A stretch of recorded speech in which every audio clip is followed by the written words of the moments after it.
Une offensive, ça se prépare, et celle de Kizaru sur Egghead, elle ne l'était pas. Un homme face à un équipage de Yonko, c'est une folie son nom, une ignominie. On est très en colère, et pourtant, ça se fait ici. L'homme lumière se croit imbattable, il frappe ses amis, il vise ses Vegapunk, et il obéit littéralement à Saint Saturn comme un pantin. Et la puissance Asamiro seront forcément dévoilées ici. Et bienvenue sur Rêve Télé Nakama. Avant de commencer, on a une petite surprise pour vous parce qu'on a un partenaire qui nous a offert un petit cadeau, mais qui se propose aussi de vous offrir des petits cadeaux. Et ça vient directement de Akemi Figurines. Ça va être très sympathique, vous allez voir, on vous explique ça tout de suite. Les cadeaux seront à gagner sur le live de ce soir pendant le quiz. En tout cas, pour vous faire plaisir, il y a aussi un code promo évidemment pour aller sur la boutique. D'abord, la boutique en elle-même, elle est très bien notée. Allez-y sur Trustpilot, vous allez voir, elle est à 4,7 sur 5, ce qui est absolument pas négligeable. Et vous pouvez trouver énormément de produits. La plupart du temps, ce sont les produits...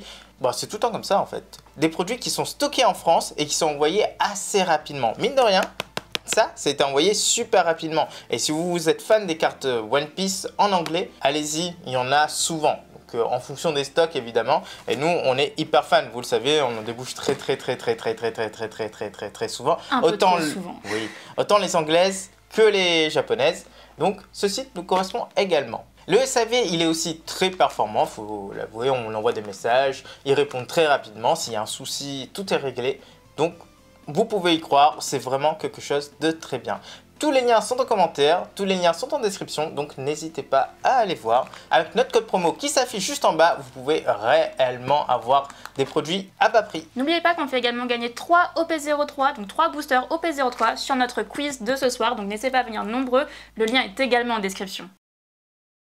Cette semaine, on a aussi une page de couverture pour One Piece et on a Luffy qui fait la course avec un guépard. Est-ce que du coup ce serait Lucci? On n'y croit pas trop, nous on pense surtout que en fait c'est une page qui promeut le live action de One Piece. Totalement, là c'est bien la semaine où il faut faire ça. D'ailleurs vous savez qu'Oda était à l'événement aux États-Unis. Peut-être il y a eu de légères rumeurs comme quoi il était caché aussi dans l'événement de Paris. Ce serait vraiment fou d'avoir été dans la même salle que lui, mais il n'y a pas de confirmation. Alors soit c'est faux ou alors il n'a pas forcément envie de confirmer. On est tranquille, on est content de toutes les manières possibles. C'était très bien. D'ailleurs, pour rappel, notre review du live action des premiers épisodes, ce sera ce dimanche.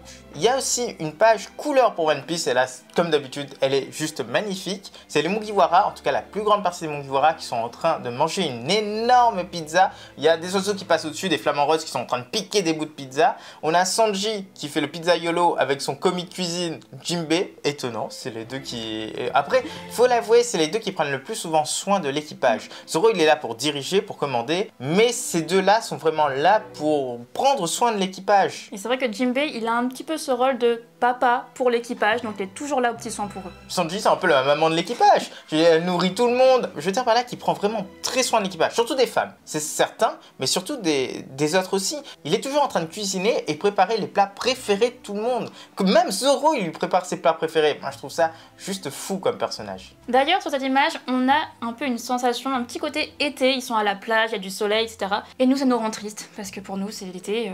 Il n'y a pas trop eu d'été cette année. Ouais, pas beaucoup. Ouais. Bon, tant pis. C'est comme ça, il y en a qui ont peut-être plus profité en voyageant. Tant mieux pour vous. Nous, on attendra du coup l'année prochaine.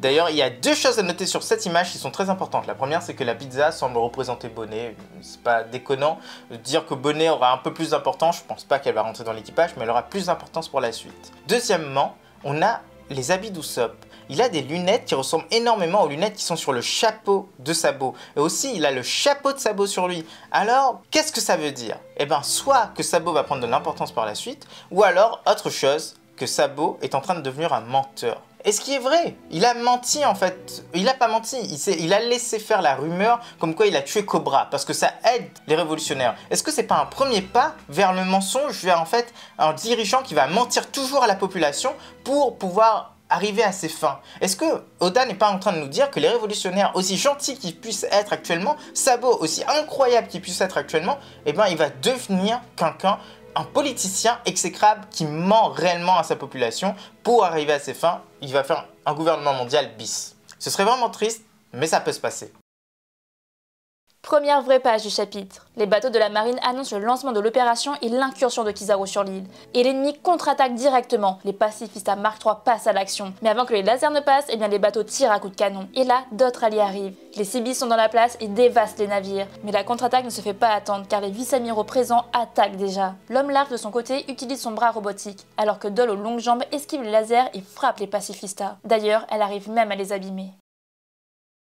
On a une grosse déception pour ces Mark III qui finalement restent sur place et n'ont même pas le temps d'attaquer. Tout ce qu'on voit finalement, ce sont leurs lasers. Alors que pour nous, les Mark III, ce sont quand même des pacifistas plus. Ils devraient avoir plus de capacité et nous montrer des choses incroyables. Ils pourraient peut-être sauter, je sais pas, hyper loin, attaquer autrement qu'avec des lasers. Et non, finalement, on ne voit rien de plus que d'habitude. C'est même un peu décevant. Oui, Vegapunk, il peut voler avec ses chaussures, il peut sauter très haut. Pourquoi ne pas avoir mis cette technologie dans les pieds des pacifistas? Et donc les pacifistas pourraient passer à travers tous les bateaux très rapidement avec des lasers comme ça. Moi je vois un truc à la Astro Boy, plus, un truc magnifique. Même les bulles de protection, on va le voir juste après, mais ils l'ont pas utilisé et ça c'est un peu une déception, c'est une facilité. Peut-être que Vegapunk attend la guerre finale pour dévoiler un peu plus toute la puissance finalement des Mark III. Pour l'instant en tout cas on trouve ça dommage que face à des vice-amiraux il n'ait pas fait d'effort finalement, ils sont restés là plantés. C'est dommage mais en tout cas on attend avec impatience qu'il y ait une évolution pour eux. Les Seabees par contre c'est pas une déception du tout, les mecs, les monstres, ils sont sortis de l'eau, ils ont attrapé des bateaux mais c'était d'une violence. Avant on se disait que quelqu'un qui peut abattre un cuirassé d'un coup, c'est un être hyper puissant de One Piece. Là, le Sea Beast, il débarque. Ah, le lion, il était magnifique. Les autres sont cool. Il y a la souris avec le nez en forme de vis. Là, je trouve ça vraiment intéressant. Là aussi, ce sera pas hyper développé, mais j'en veux pas non plus à Oda parce que les Sea Beasts n'ont jamais été super développés. Chaque fois, ils arrivent, ils se font frapper, c'est fini. C'est toujours le même truc. Memeu, ça a fait ça. Kraken, ça a fait ça. Tous les Sea Beasts qui sont apparus dans One Piece, ça a fait ça. À part les Seigneurs des Mers, très gros que Shirahoshi commande, mais c'est pas vraiment la même chose. Et là, on a les vice-amiraux qui passent à l'action. On attendait ça avec impatience. Pour l'instant, on ne voit pas grand-chose à part donc le gars qui ressemble un peu à une larve, oui, qui a un bras robotique. Faut voilà. dire ce qui est. Pourquoi pas. On ne sait pas trop quel dégâts ça peut infliger, mais ça a l'air d'être assez cool. Mais surtout, on a Doll qui intervient et qui tape directement les pacifistas. Ça, c'est hyper cool. Et on a même l'impression en fait que c'est une longue jambe. On n'a peut-être jamais remarqué. Mais là, sur l'image, c'est vrai qu'on a l'impression qu'elle a quand même de très grandes jambes, plus que la normale. Ouais, les femmes dans One Piece ont souvent de grandes jambes. En fait, de plus en plus, parce que c'est une marque de beauté au Japon, dans pas mal de pays dans le monde, faut l'avouer. Et là, c'est difficile de faire la distinction entre quelqu'un qui a de longues jambes et quelqu'un de l'espèce des longues jambes. D'ailleurs, pour nous, ça ne devrait pas être une espèce à part, parce qu'il n'y a pas une articulation en plus, il n'y a pas autre chose. Mais c'est comme ça. Le gars avec le bras métallique, la larve, on ne connaît pas son nom, on l'appelle Monsieur Larve, c'est pas dénigrant. Lui, il a un bras à la Z, comme dans le film, c'est vrai. On a eu du mal à se dire que oui, c'est ça, mais ça y ressemble. Pour nous, c'est un cyborg. C'est clairement un cyborg, et ses pouvoirs, en vrai, peut-être que c'est Vegapunk qui lui a donné ses pouvoirs. Peut-être que Vegapunk a réparé son bras après un incident. Ce serait vraiment étonnant d'avoir envoyé que des personnes qui sont très liées à Vegapunk. C'est le cas. Kizaru est très lié à Vegapunk. Si cet homme est un cyborg, c'est possible que ce soit Vegapunk qui lui a réparé le bras. Et enfin, on a Doll qui, elle, est dans la base la plus proche de Vegapunk et qui souvent est envoyée, à ce qu'on a compris, pour aller chercher les pacifistas, les séraphins, et les emmener ailleurs. En tout cas, c'est elle qui est en charge de la sécurité de toute cette zone. Ok, ça fait sens étant donné que c'est des personnes qui connaissent la région, qui connaissent l'endroit, mais en même temps, ça fait aussi un petit peu comme si que ces personnes, elles peuvent retourner leur veste. On voit bien Kizaru, on voit bien dans la suite du chapitre, il est très lié à Vegapunk et à Sentomaru. Et d'ailleurs, Sentomaru a retourné sa veste. Donc, autant éviter ça en envoyant d'autres personnes. Mais là encore, la proximité fait qu'ils n'avaient pas d'autre choix que d'envoyer ces gens-là. Au laboratoire, les Mugiwara et les Vega regardent l'attaque en cours. L'original répète la hiérarchie de commande des pacifistas, alors que de leur côté, Usopp, Brook et Nami s'affolent complètement. Ils ont vu que Kizaru était envoyé pour les avoir. C'est l'homme qui les avait démontés sur Sabaody. Sur l'île, Kizaru attaque violemment Sentomaru, et celui-ci, malgré sa grande défense, se fait éjecter. Kizaru l'implore de se rendre tout en l'attaquant en continu. Et Sento lâche qu'il a donné sa parole à Luffy. Alors que son tonton l'engueule pour ça, son neveu essaie de le trancher en deux, mais sans y arriver. Son Logia est bien trop fort. Et là, on a le droit à un petit flash flashback. Un petit Sentomaru qui a sauvé son village natal en assommant des ours alors que la marine Kizaru et Vegapunk avaient été envoyés pour mettre fin à ce problème. Et là, il demande à Vega de lui fournir un travail, car avec ça, eh bien, il pourra s'acheter des onigiri. Et ça, à l'époque, ça avait conquis Kizaru. Il trouvait ce petit si mignon qu'il est peu à peu devenu son tonton. Il lui a absolument tout enseigné, mais il reste le plus puissant, et à coup de laser, il finit son ancien protégé. Et grâce à la puce d'autorité, il a pris le contrôle sur les pacifistas, et l'amiral leur a ordonné de détruire les Sea Beasts. Il a complètement retourné la situation, répondant ainsi aux instructions de Saint Saturne qui n'y voit que le moindre mal. Là, on a le traumatisme de Sabaody qui est confirmé, en tout cas pour une partie de l'équipage. Bon, ok, c'est plutôt pour le trio de la peur avec Nami, Brook, etc. Bah, Brook, il est pas trop dans le trio de la peur. C'est le trio qui fait peur. Oui.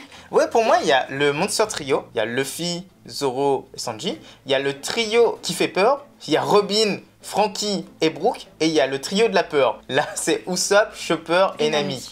Jinbei, il arrive là, c'est le mec qui est en dehors de tout ça. Il a pas peur, il ressent pas la peur, lui. Il fait pas peur. Il fait pas C'est un gros nounours. Coucou câlin.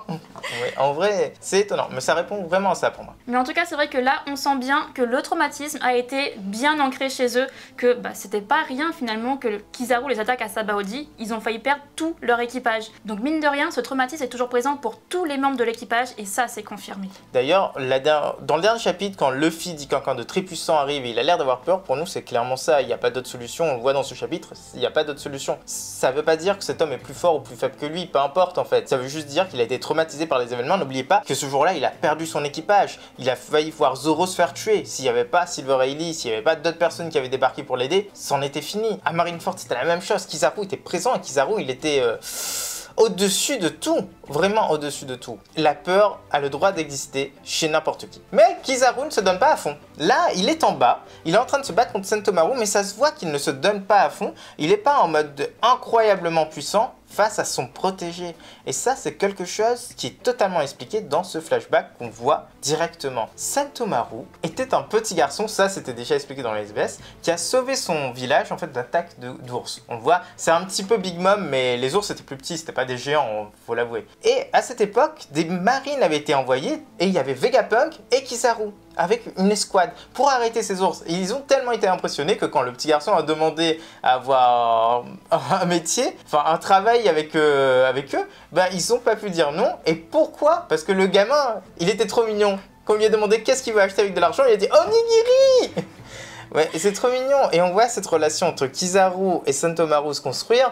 Ça donne en fait enfin quelque chose de tangible pour Kizaru en fait. Quelque chose où on se dit « Ah bah merde, en fait, ce mec-là, il a un background, on le savait, mais son background commence à un petit peu être sympathique. Ça le rend vraiment humain. Et pourtant, il détruit tout juste après. Juste après, parce qu'il attaque son neveu, celui qu'il considère comme son neveu, et il est en train de l'attaquer parce que le gouvernement lui a dit d'attaquer. Finalement, c'est confirmé que Sentomaru, c'était également l'élève de Kizaru. Nous, ça nous étonne, parce qu'en voyant Kizaru, on n'a pas l'impression que ce soit un instructeur, on n'a pas l'impression qu'il ait voulu devenir instructeur. Donc, je pense que les choses se sont fait un peu d'elles-mêmes, et que Sentomaru est sans doute le seul et unique élève que Kizaru aura eu, et aura toujours finalement. Et il a sans doute voulu pousser au maximum Sentomaru pour qu'il devienne amiral. D'ailleurs, on ne connaît pas le grade de Sentomaru, si je ne me trompe pas, mais il a le niveau d'un vice-amiral. Avoir arrêté, même si Kizaru se retenait un peu, Kizaru pendant l'espace d'1, 2, 3 minutes, c'est quelque chose qui n'est pas donné à tout le monde. Donc à un moment, il est vraiment niveau vice-amiral, et cet homme, peut-être que dans le futur, il aurait pu devenir l'amiral à la hache, l'amiral Sentomaru, le sumo, énormément de choses. On voit bien, cet homme maîtrise le haki. D'ailleurs, quand il tranche Kizaru, ça c'est magnifique, on le sait tout de suite que Kizaru a utilisé le haki de l'observation avancée. Pourquoi? Parce que ce gamin, il maîtrise le haki. On l'a bien vu à Sabaody, il repoussait Luffy d'une force, mais tellement facilement. Et en plus, il le frappait et ça lui faisait mal directement. Ce n'est pas du karaté des hommes poissons, c'est du haki. Et on le sait bien, pour être officier dans la marine, il faut du haki. Haki de l'armement et haki de l'observation. Kizaru, il a fait un effort. Et il a vu dans le futur, il a séparé son corps en deux, tout simplement. Et on le voit bien, ça n'a pas été tranché, ça n'a pas été coupé directement. On voit bien la séparation. C'est confirmé pour nous, il fait la même chose que Katakuri, il voit l'avenir, il défend son corps, et puis il est tranquille. D'ailleurs, ce petit flashback, il est quand même très appréciable, parce que même si on voit que Kizaru est un peu plus humain. Bah, c'est aussi pareil pour Sentomaru, on l'apprécie beaucoup plus. C'est vrai que jusqu'à présent, à chaque fois qu'on le voyait, bah, comme beaucoup de personnes disaient, c'était un peu Dora l'exploratrice, mais ça s'arrêtait là. Là, au moins, on a un peu plus d'informations sur lui et franchement, c'est hyper agréable de le voir tout petit, tout mignon comme ça donne vraiment envie d'en savoir plus. C'est vrai que cette fois-ci, je me suis pas fait à la réflexion, oh tiens, Dora l'exploratrice se fait avoir. Non, c'est vrai que ça lui a donné directement une humanité, une histoire, une personnalité propre. La situation se retourne et ça, c'est assez logique. Nous, on s'attendait plutôt à ce que ce soit sa Saturne de son bateau bien caché à l'intérieur qui donne des ordres aux pacifistas au loin. Ou même des pacifistas qui se rapprochent assez en fait et dans sa sphère d'autorité. Donc il dit, les gars, retour. Et donc ça passe très très bien, mais c'est pas ce qui s'est passé. Finalement, c'est Kizaru avec la plus d'autorité qui le fait et c'est pas plus mal. Mais pour nous, du coup, c'est encore un peu... Alors, on s'attend quand même à ce qu'il y ait encore d'autres retournements de situation. C'est quand même la puce, elle est quand même tout en bas de la hiérarchie tout simplement. Donc forcément, ça va encore être amené à bouger. Oui, à partir du moment où ils vont rencontrer un des Vegapunk, ça va prendre le dessus, c'est certain. Tant que c'est pas York, et ben le truc est foutu. Donc c'est vraiment le Gorosei uniquement qui peut faire retourner entièrement la situation. Et il y a un membre du Gorosei.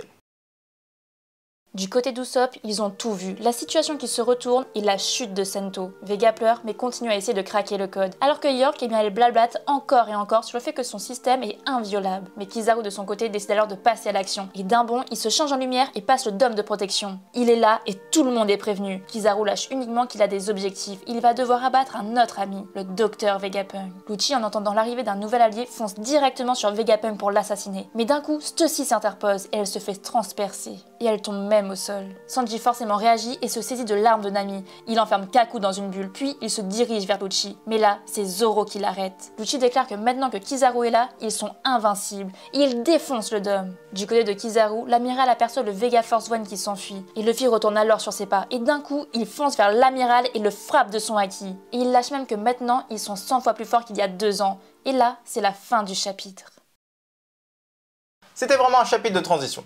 Ça, il faut l'avouer tout de suite, c'est qu'il n'y avait pas énormément de choses incroyables dedans, juste la fin, mais tout se met en place. Tout se met en place, il y a beaucoup de chapitres dans One Piece qui sont comme ça. Ça reste un chapitre que moi je noterais personnellement à 7 sur 10, qui est bon, ce qui n'est pas excellent, mais qui est bon. Donc, on attend la suite, et le prochain chapitre qui sort dans 2 semaines, tristesse, ça va sans doute être de l'excellent. Et d'ailleurs, il y a un point qui me manque encore une fois, c'est l'équipage de Barbe Noire. Les personnes qui devaient débarquer sur place, est-ce qu'elles ont vraiment débarqué? Elles n'ont pas débarqué? Est-ce qu'ils sont en train d'attendre la fin du combat pour dire « Ah ah, moi, je vais prendre le fruit de la lumière. Attends, je vais me servir encore un petit peu. Bon, attends, il y a un bras mécanique qui traîne par ici, donc je vais prendre ça aussi. » Non, on ne sait pas. Je ne sais pas à quel moment ils vont être intégrés et quels sont les personnages qui sont présents. Parce que, est-ce que la bataille Law Barbe Noire s'est passée il y a très longtemps? Il y a moyennement longtemps? Est-ce qu'on va les voir? Est-ce que Barbe Noire va débarquer sur place? Est-ce que c'est juste Lafitte et Katarina Devon? Il y a trop de choses qui sont à réfléchir sur ce sujet. Là, on le voit bien, la peur, elle est bien présente, ça continue en tout cas. Tout le monde a peur de Kizaru, il y en a qui essayent de fuir, mais par contre, on voit aussi qu'il y en a qui essayent de surmonter leur peur. Et ça, on en reparle juste après. Par contre, Lucci, on en parle tout de suite, et là, franchement, connard de service, connard de base, connard tout le temps. C'est juste, je peux pas avec ce mec. Ok, à un certain moment, il est devenu un peu plus acceptable quand il a coopéré avec les Mugiwara. Je suis divisé sur ce personnage. Je pense que la plupart des gens sont divisés. Oh, il fait très bien son travail, hein. Il faut l'avouer, il fait très bien son travail. Il survit et il essaie d'atteindre ses objectifs en attaquant les personnes qu'il doit attaquer. Mais de l'autre côté, en fait, il n'a pas compris encore que le gouvernement le considère comme un outil pour aller un peu plus loin, pour arriver à ses fins, et si jamais il faut s'en débarrasser, on s'en débarrasse. Il n'y a aucun souci, ils ont déjà essayé une fois, ils ont essayé une deuxième fois là, sauf qu'il n'était pas trop au courant, ok.